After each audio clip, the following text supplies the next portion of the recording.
kind of talk about our week and what's happening. And you came up with another great topic that I don't think we talk about enough. And that's depression and anxiety. And what does that have to do with the law of attraction? Yeah, it is interesting because the month of May is also the awareness day for Mental mental. health awareness. Yes. Mhm. So let's talk about depression and anxiety, which is something that most people that I know in the United States and all over the world, by the way, are are daily living with. So some people are full of anxiety and other people are full of depression. So first of all, if you look at it from the world that I live in, the world of manifestation, then we think about depression as dwelling in the past, and we think about anxiety as worrying about the future. Mm. So it means that when you are depressed or you are anxious, you are not in the present moment. And we know that if we want to manifest something, we have to be in the present moment. We have to think about what we want and pretend as if we are doing it already. Okay. So if you are anxious or you have depression, that means that you are manifesting out of those states of mind, which is, of course, not the best thing to do.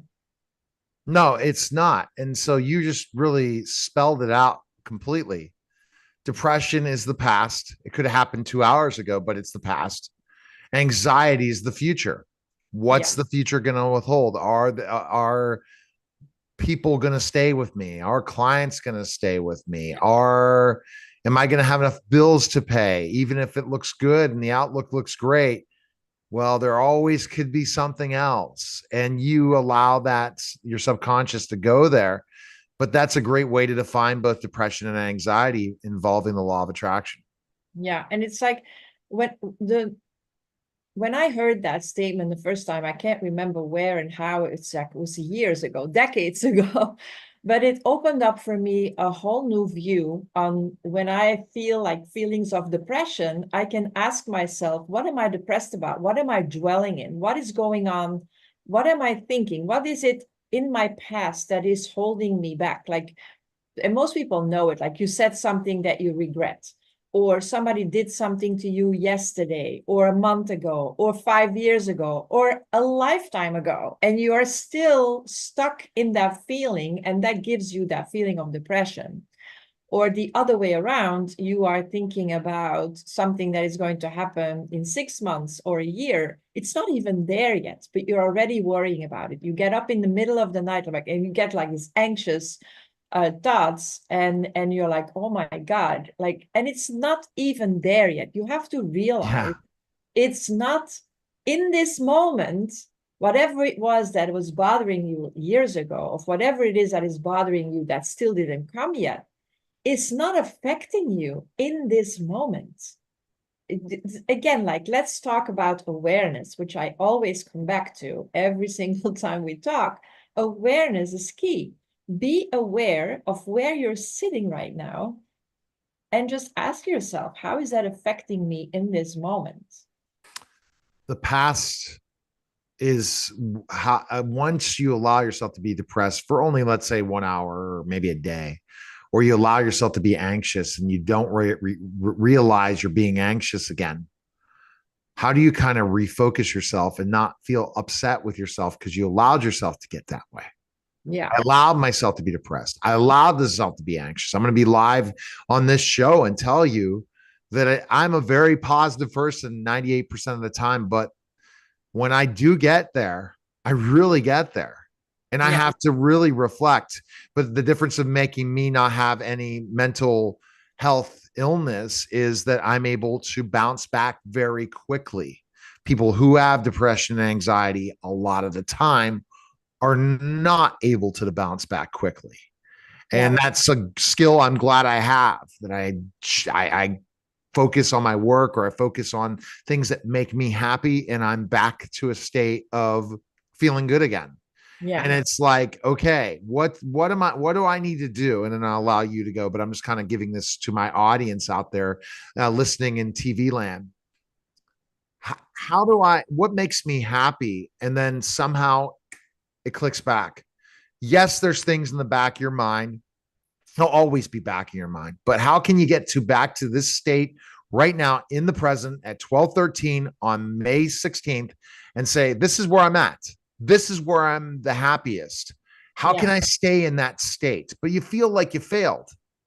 yeah. Like a why and I had a constant more of those longer dwells of not being so intense and happy and it can, but it can hit like that. How do you stop that from happening? Or you can't. Well, you touched on so many things right now, and I just have to remind myself that I don't forget anything because you really touched on a lot of stuff. There are different stages. There are people that are not even aware that they're depressed. And there are people that are not even aware that they are anxious because it is their personality. They became that way. Like there's something, let's say something happened 25 years ago. Somebody insulted you and you can't get over it. And you're still dwelling in that. But because of the fact that it is such a long time ago, it became your personality. You're not even realizing that you're dwelling in the past. So that is a level where there is no awareness. Okay.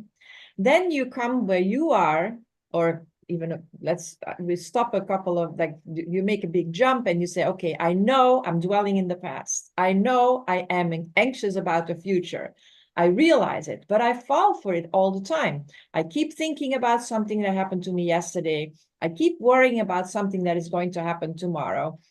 And now I feel guilty that I cannot get out of it.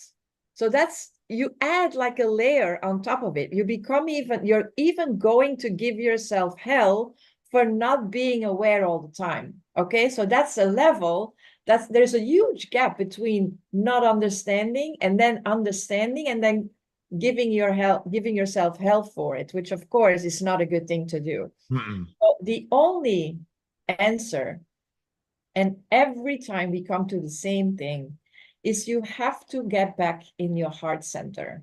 You have to find a balance between being in your head or the anxiety that you can feel in your stomach, like you feel the adrenaline rushing through your veins. It's like when you're depressed, there is no adrenaline. You're just dwelling. It's like you have no energy. When you are very anxious, there's a lot of adrenaline running through your veins. So what do? You're going to center yourself. And I make this movement because that is exactly what you're going to do.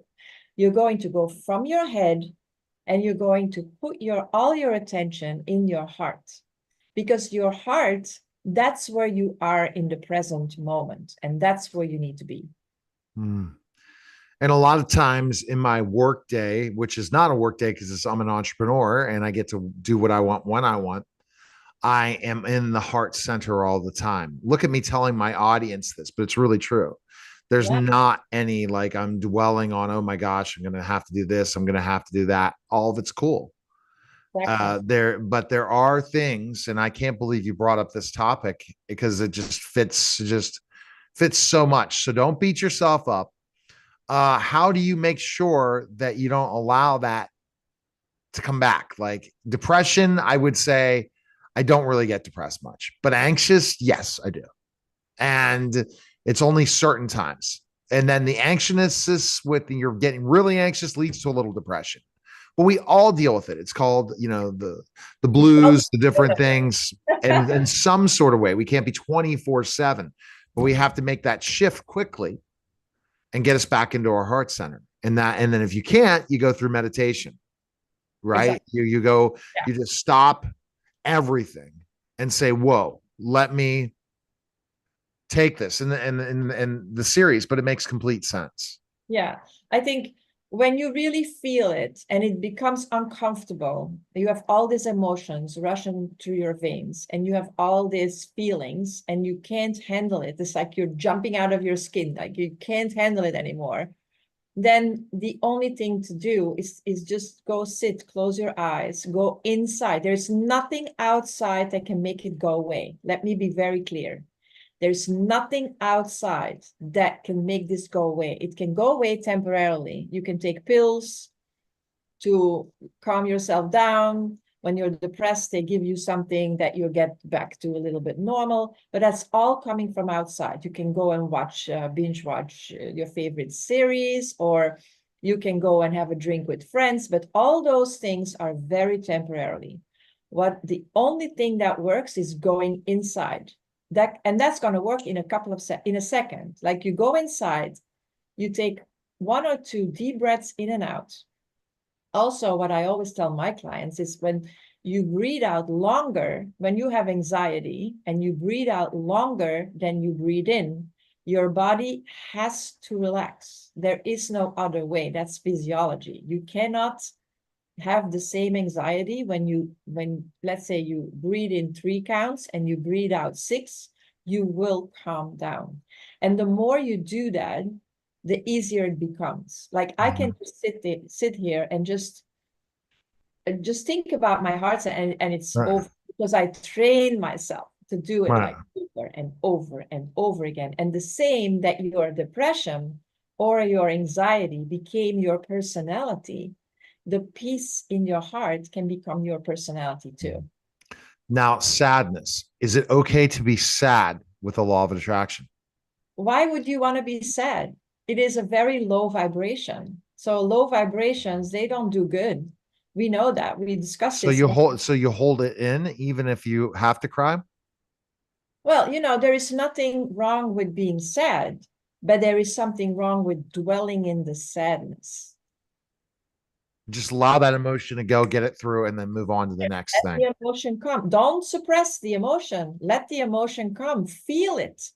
Feel it. Be aware. Feel how sad you are and acknowledge it, and just let it pass through, instead of like pushing it. A lot of people say, I can't be sad. Whoop, down. That is like a pressure cooker. I It's got it. gonna explode at one point. You just allow it, you feel it, you Right. acknowledge it, you take a couple of deep breaths in, you look at it, and you let it go. You transform it. There's also a difference between dropping something and transforming it. When you drop it, you don't pay attention to it, which is it's already a good beginning. But transforming it means sitting with it and allowing it to be there until it fades, until it is transformed. That's even one that And there's many stages in this. the thing I learned from Jerry and Esther Hicks is you basically can go from one very fast. It's not going to be this slow that you can really, even if you feel depressed, you feel sad, anxious, you can go right back to, you can Yeah. move up. But that emotional Yeah. vibrations of going from one emotional state to the next emotional state, the next emotional state, it takes time. It doesn't happen. So you might go from sadness to anger and then, going all the way up the emotional level to, okay, to having hope, then from hope to happiness to the, Yeah. so in all those stages, and we go through them.